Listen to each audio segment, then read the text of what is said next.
Scenes of chaos and violence. Thousands of anti-Trump protesters marched through Washington, clashing with police and destroying property as the United States' new leader is sworn in. Do I respect the choice of the people who got him elected? No. We've been out to hear how Americans feel about Trump taking over, which has highlighted a deep division across the nation. And in other news, Sweden's government blocks a request for data on the link between crime and immigration after a new survey suggests women there feel increasingly unsafe.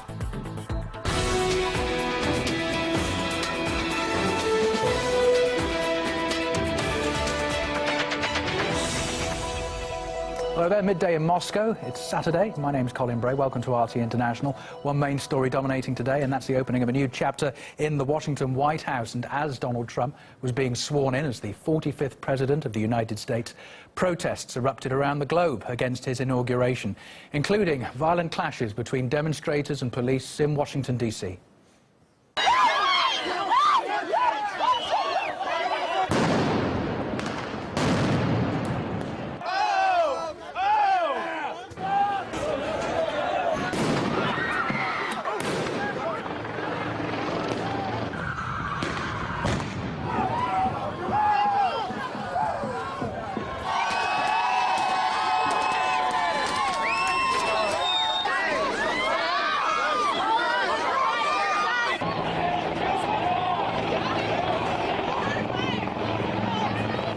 Protesters in the U.S. Capitol threw rocks at police, who responded with tear gas and pepper spray.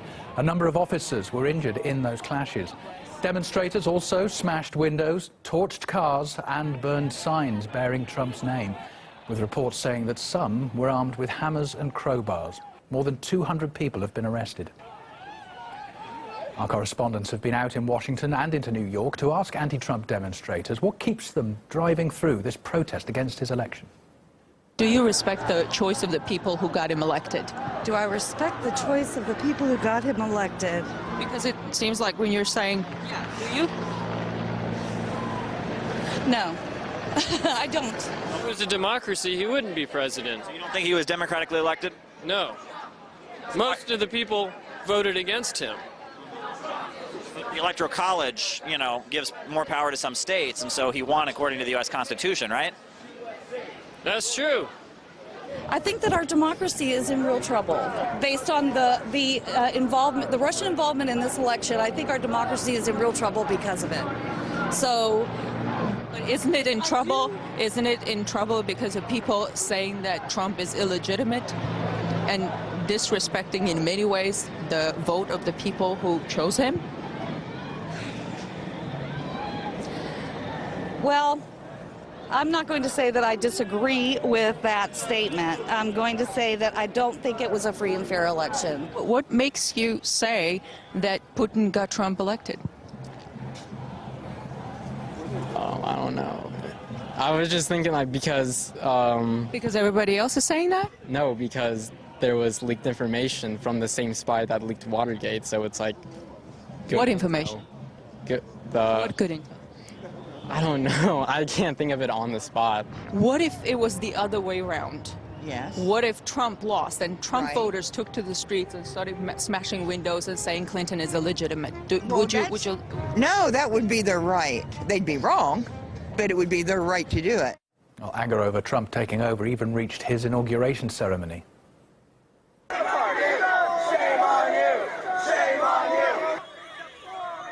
Anti-Trump protesters came out berating people attending the ceremony. Demonstrators also managed to surround them outside the event, despite the heavy security measures in place there. Around 28,000 personnel, including members of the Secret Service and the National Guard, were deployed. However, Trump supporters hit back. They met the protesters to taunt them over the start of his presidency. This video shows one supporter mocking protesters who sang anti-Trump slogans. And we've been speaking to a few experts about what's fueling the division across the US. I think the left wing, the big government people are sort of hysterical because they were absolutely convinced they were going to win the election, and it didn't happen that way. And they're sore losers, so they're striking out. And I'm very unhappy with the situation in this country, but I have a different view on how we should deal with this. I think elections are good. I think nonviolence is good. Resentment against government is okay as long as you don't initiate violence, and there's some of that going on. The divisiveness is a direct result of the advertising and marketing used by the two old parties. There's no question about that. But I don't know that Trump individually has really contributed any more to that divisiveness than, you know, Hillary Clinton did, or the Republican Party as a whole did, or the Democratic Party as a whole did. I think it's just divisiveness politics that's pitting people against each other. The public divide seems to have split the presidents, too. A few contentious issues raised by new President Trump during his inaugural address didn't go down too well with the former president. While the audience greeted Trump's key points with applause, Barack Obama preferred to ignore some of them. We will no longer accept politicians who are all talk and no action, constantly complaining but never doing anything about it.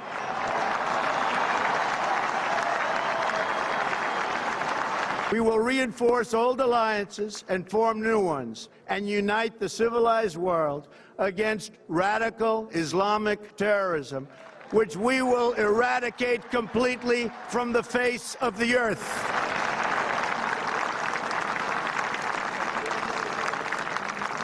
Together, we will make America great again.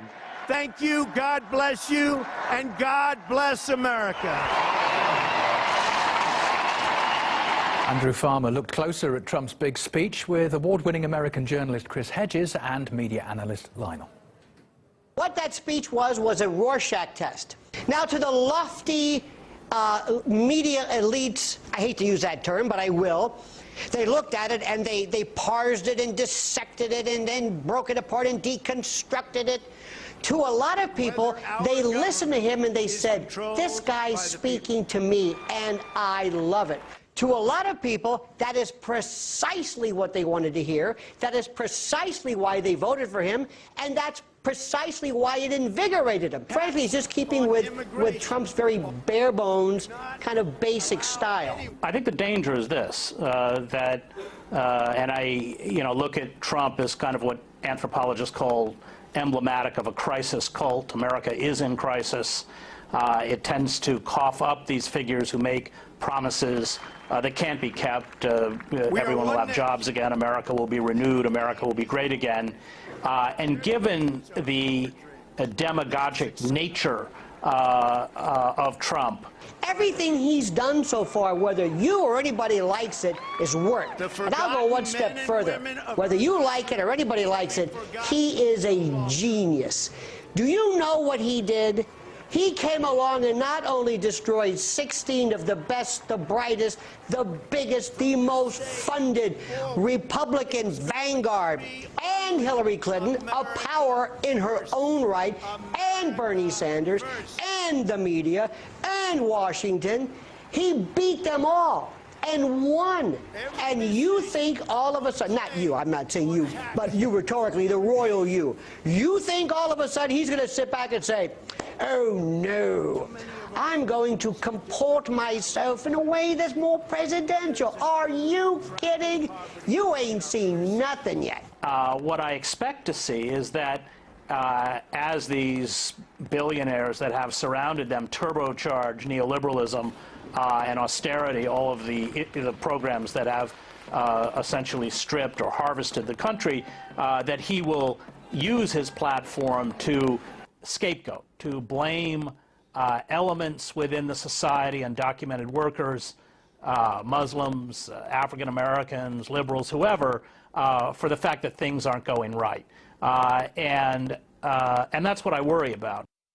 Donald Trump may now be in place in the Oval Office, but questions of alleged Russian meddling in the election and relations between Moscow and Washington remain for many disenfranchised Americans.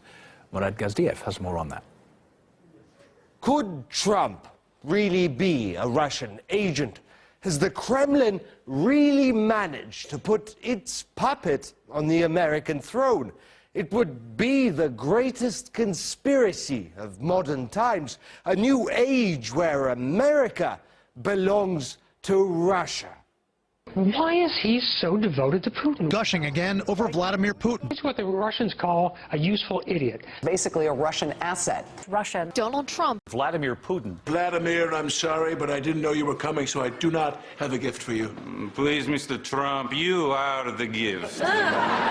While we're thinking about that, how would you like to buy the longest bridge in the world? And heck, I'll throw in some magic beans. Let's get serious. Never say never, but Trump is not going to be Russia's buddy-buddy, palsy-walsy chum. Puppets don't say things like this. As far as hacking, I think it was Russia. And that's being nice. Have you seen or heard the people that are going to be running Trump's government? The new Pentagon head. I would consider the principal threats to start with Russia. Or the new CIA chief. Russia has reasserted itself aggressively. The Secretary of State. Russia today poses a danger. You know, if I was in the business of putting my agents into foreign governments, I'm pretty sure I'd do a better job. Step one. Make sure your agents don't call you the greatest threat to America. Step two, well, never mind, we already failed step one. These guys just aren't going to be Russia's pals. There's also another thing they likely won't be. They won't be more hostile to Russia than Obama's administration, for one simple reason. There's nothing left of US-Russian relations to demolish. Obama has clearly had a bad relationship with Moscow, and he doesn't have the good grace to back out of the presidency, allowing Trump to repair it, allowing him a free hand. He seems to be continuing right up to the last minute to try and escalate the deteriorating relationship with Russia. We need to move Russia from being an adversary always to a partner at times. Wow, that sounds almost, what's the word? It's been a while. Sensible. But then again, isn't that exactly the sort of thing a Russian spy would say? Well, some of the other reactions. Several of Europe's anti-establishment politicians have congratulated Donald Trump on his inauguration. Many of them, of course, hope to emulate the American president's success themselves. France's Marine Le Pen said Donald Trump's election ushers in a new era of cooperation between Washington and Paris. Nigel Farage, the former leader of the UK Independence Party, called the situation in the US a political revolution, while Geert Wilders, leader of the Dutch Party for Freedom, also congratulated the new president. Independent British Euro MP Janice Atkinson talked to us about how Trump's presidency might affect Europe. Look, there's a new reality that's taking place across Europe. We're called the populists. That's their new term for us, from the Manfred Webers, who heads up Merkel's party in the European Parliament, the Guy Verhofstadt, the former Belgian Prime Minister. We're their enemies because we're actually winning elections. We're appealing to people that haven't voted in generations, maybe a lifetime. These people are coming forward, but they don't like the way their countries are changing. They don't like the uncontrolled immigration. They worry about their country's identities and their cultures. They want to preserve that. And they're voting in the same way as America did, in the same way as Brexit did, as they will in France, Italy, Germany. It's about taking back control, and if the mainstream media, the fake news, want to continue in this vein, that's fine. We can actually go onto social media and we reach far more people on Twitter, on Facebook and other areas, and we're launching our own websites, our own newspapers, and people can choose and they can decide for themselves, as they did in America and as they did in Brexit. I think there's going to be a few earthquakes coming across Europe in the forthcoming elections this year. Of course, all this means now that the curtain's been brought down on Barack Obama's administration. Donald Trump bid farewell to the outgoing leader and former First Lady, who then departed for a vacation in California. They hopped on a helicopter after President Trump's swearing-in ceremony. The Obamas, of course, aren't the only ones to leave the White House. Their staff are also moving on. And here are a few others who've also headed for the exit.